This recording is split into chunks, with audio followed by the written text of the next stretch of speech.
What is going on, everybody? Welcome back to Red Seat Radio. My name is Corbin, and January 15th is a pretty exciting date within the MLB. The reason for this is because the international player pool signing period officially opens up on January 15th, meaning that teams are allowed to sign any free agent in that international player prospect pool that they see fit. Now, this runs through the end of December, but usually the top 50-ish prospects sign pretty quickly after this date is opened up, mostly because teams are super excited to get this talent in their organization. And for the Red Sox, they made a huge splash right away. The Boston Red Sox signed 2 of the top 50 free agents in this international prospect pool, and they're pretty exciting. So what we're going to do today is we're going to talk about these free agents. We're going to talk about why they're such exciting prospects. We're going to get you all familiar with who they are and what their impact on this Red Sox team could look like in a few years. But before we get into that, do me a favor, make sure you guys have hit that subscribe button if you haven't already. If you're new here, we talk Red Sox content almost every single day. Also, make sure you guys have hit the like button on this video as well. Helps these videos out a ton, and it would mean a lot to me. Thank you all very much for clicking on this one. Let's get into it. So who are these young and exciting prospects the Red Sox picked up just a day after the international free agent pool actually opened? Their names are Tony Ruiz and Yoeilin Cespedes. Now, Tony Ruiz is currently the 30th highest ranked prospect on the MLB.com's pipeline for international prospects, putting him in that top 50 range. He is a 17-year-old from Santo Domingo, Dominican Republic. He is a right-handed hitter as well as right-handed on the field, and currently he is playing in the outfield. Now, Ruiz is getting some pretty crazy comparisons to some MLB players, and normally I don't love comparing young players to MLB stars because then it puts sort of an unrealistic expectation over their head, especially at only being 17 years old. But because we know so little about Ruiz and haven't seen a lot of him on tape or anything like that, the comparison does help put a picture in your mind of what the potential of Ruiz could be. But this one's pretty outlandish. People are comparing him to a young Julio Rodriguez. Now, according to scouts, the biggest reason why scouts are comparing him to Rodriguez is because of the fact that he has such prolific power at such a young age. He's got a smooth, compact swing that allows him to generate power to all sides of the field. Most of the time, his best power does come when he makes contact with the ball towards right center field, but like I said, he does have power to all fields. Now, it's pretty impossible to say right off the bat that, yeah, this dude's power is going to translate perfectly to the minor leagues, and he is just going to grow and become a prolific power hitter. But the fact that he's getting compared to Julio Rodriguez at such a young age in terms of his power is a really good sign. It's not just power that has scouts excited about Ruiz's plate approach. He also has what scouts are describing as a good feel for the strike zone. What this really means is that he understands what his strike zone looks like and has the ability to hold off on balls and doesn't chase a ton. That's usually what it means when you have a good strike zone recognition. It doesn't say anything specific about his pitch recognition, but usually in my research, when you have a good feel for the strike zone, you're also pretty decent with pitch recognition. And the reason that is so important, and maybe even more important than the fact that he has power at such a young age,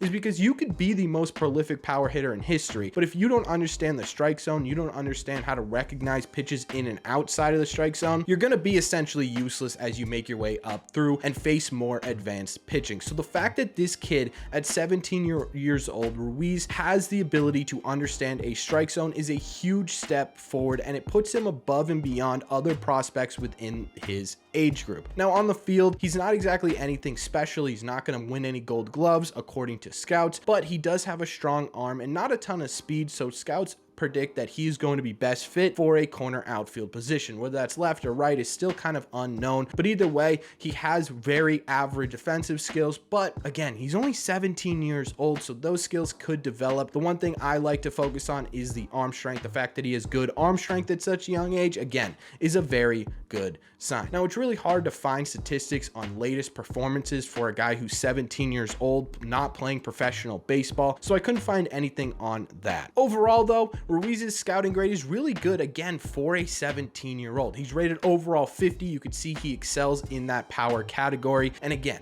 for 17 years old, these are really good grades.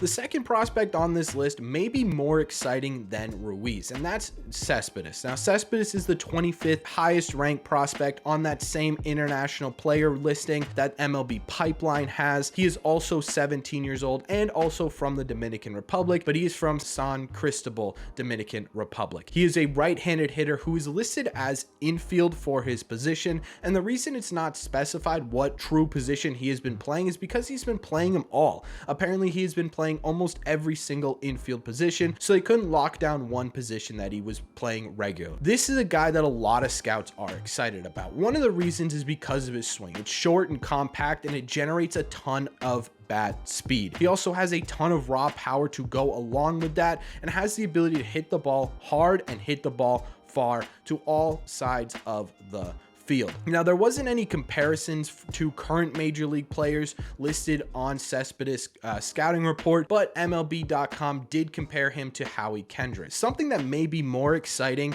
about Cespedes than the fact that his swing is pretty and the fact that he can hit the ball a long ways is the fact that his plate approach is being described as an advanced plate approach. Now, that's a big difference between saying, hey, he's good at recognizing the strike zone, and then saying he has an advanced plate approach, because plate approach really kind of envelops everything with hitting. It kind of envelops the fact that he has advanced pitch recognition. It envelops the fact that he has good strike zone recognition. He doesn't whiff a lot. He doesn't chase a lot, right? That's usually what that means when you say he has a good plate approach. He's selective with his pitches, knows which ones he can attack, knows which ones to lay off of. And like we said with the Ruiz, this is something that's really hard to teach it at a young age. The fact that Cespedes is already being described as having such an advanced plate approach is a really, really good sign. That puts him kind of head over heels over other prospects his age. Now, does this mean that he is guaranteed to be a fantastic hitter once he makes his way over to MLB organizational baseball? Probably not. It's not a guarantee, but it's a great head start and something to definitely keep an eye on. The fact that he is so advanced with his plate approach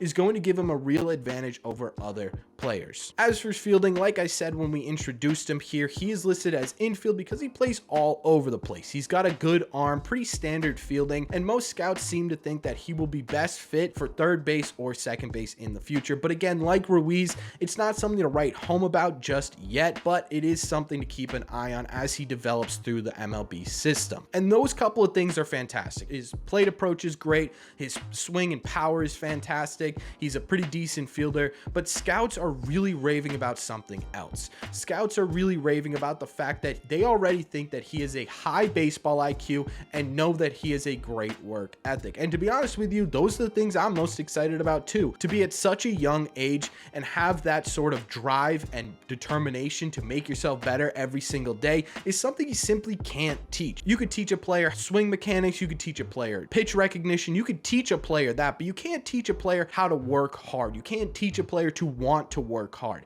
And so for Cespedes to have the natural drive and determination to be better and the natural understanding of this game of baseball are two absolutely huge things when it comes to looking at and trying to determine what a prospect's success in the minor league system and at the major league level is going to look like. And Cespedes having that at such a young age is such a fantastic thing to see. Again, his scouting report is also on the screen now. Pretty similar to Ruiz, you can see that the power is above average, but everything else is sort of right in that average range. That's mostly because he's so young and hasn't had time to develop and really critique and tweak those other categories. So he's sitting at right around a 50 overall right now, which again, like Ruiz, is really good for a player who's only 17 years old.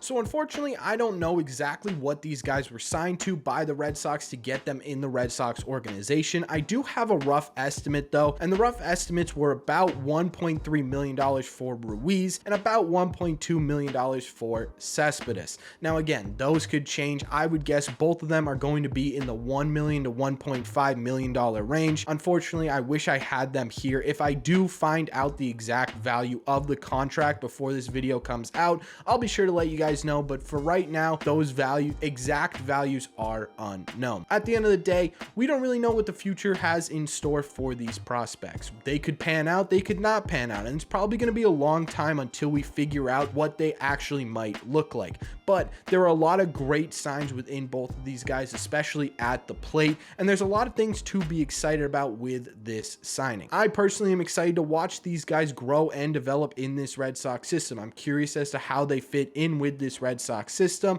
and I'm curious to see if they can handle MLB caliber stuff. At the end of the day, I'd say I like these signings. I'm excited about these signings. I think it's great that the Red Sox went out and really got two top guys within the international free agent pool and are starting to build towards really the future of the Boston Red Sox. Again, nothing's guaranteed, but it's pretty exciting to see this caliber of player on this Red Sox team, or in this Red Sox organization. It's probably a better way to put it. Let me know in the comment section down below, what do you think of these two signings? What do you think of Ruiz? What do you think of Cespedes? What do you think of the Red Sox going out and getting top 50 international free agent prospects? Let me know all your thoughts on this topic down below. As always, if you made it to the end of this video, do me a favor, make sure you guys have hit that subscribe button if you haven't already. Like I said in the intro, we talk Red Sox content almost every single day. Plus, you made it to the end here, you might as well hit that sub button. You also might as well hit that like button as well. Helps these videos out a ton, and it would mean a lot to me. Thank you all very much for clicking on this one, and I will see you in the red seat.